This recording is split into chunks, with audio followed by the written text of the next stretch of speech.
주식시장에서 가장 유명한 투자자인 워렌 버핏이 가장 좋아하는 지표는 세 가지입니다. 첫 번째 지표는 ROE, 자기자본 이익률입니다. ROE는 한마디로 회사가 가진 돈 대비 수익을 얼마나 내고 있는지를 나타냅니다. 기업의 단기 순이익을 평균 자기자본으로 나눠서 구합니다. 예를 들어서 ROE가 10%라면 100만 원의 자본을 가지고 10만 원의 수익을 낸다는 의미입니다. 그래서 ROE가 높으면 높을수록 이익을 창출하는 힘이 강하다는 의미고 또 효율적으로 돈을 굴리고 있다고 볼 수 있습니다. 그럼 주가와 수익의 관계를 나타내는 지표는 어떤 걸까요? 주식 하시는 분들이라면 한 번쯤 들어보셨을 지표 EPS와 PER입니다. 먼저 EPS는 순이익을 발행 주식수로 나눈 지표입니다. 쉽게 말하면 주식 한 주가 1년간 벌어들이는 순이익금입니다. 그리고 PER, 주가수익 비율은 기업의 시가총액을 단기 순이익으로 나눈 값입니다. 그런데 시가총액은 발행 주식 수 곱하기 주가로 구하는 거니까 PER은 곧 주가 나누기 EPS가 되기도 합니다. 이 얘기는 EPS에 PER을 곱하면 기업의 적정 주가를 계산해 볼 수 있다는 거죠. 마지막으로 PBR은 주가 순자산 비율로 주가를 1주당 자산 가치로 나누었을 때 몇 배가 되는지를 나타내는 지표입니다.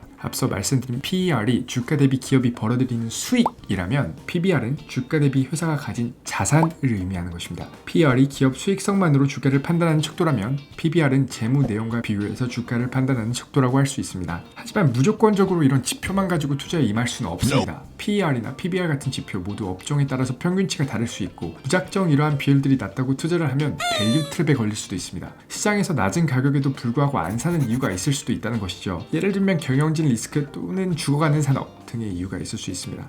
이 테이블은 GMX와 GMX 경쟁 거래소들의 지표입니다. GMX와 DYDX를 언뜻 비교해보면 DYDX의 시가총액이 더 낮은데 거래량은 10배 가까이 차이가 나죠. DYDX가 싸 보일 수 있습니다. 하지만 비유통 물량을 합친 FDV 그리고 거래 수수료와 매출을 보면 DYDX 밸류에이션이 그렇게 좋지 못하다는 것을 알 수 있습니다. 여기서 비유통 물량은 벤처 캐피털이나 헤지펀드에서 초기 라운드나 시드 때 투자하여 베스팅이 걸려있는 물량을 말합니다. 쉽게 말하면 팔 수 없는 주식인 것이죠. 초창기 때와는 다르게 크립토 시장도 엄청나게 발전하며 실제로 매출을 내는 프로젝트들이 많이 생겨나기 시작했고 이러한 지표들을 잘 정리해주는 웹사이트 및 툴들이 많이 생겨서 묻지마 투자가 아니라 주식처럼 공부를 하고 투자를 할 수 있는 시장이 되었습니다. 하지만 크립토 시장이 주식 시장이랑 다른 것은 센티멘트가 가지는 임팩트가 엄청나다는 것입니다. 예를 들어서 태풍 노르가 왔을 때 노르 프린트가 상한가를 친 것처럼 별 의미 없고 웃기지도 않은 해프닝들이 시장 가격에 많이 왜곡된다는 뜻입니다.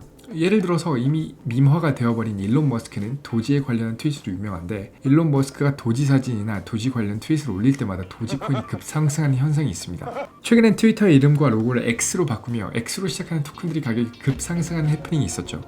정말 어이가 없지만 이를 무시하기보다는 잘 지켜보면서 어떻게 돈을 벌 수 있는지 방법을 생각해보는 것이 어떨까요?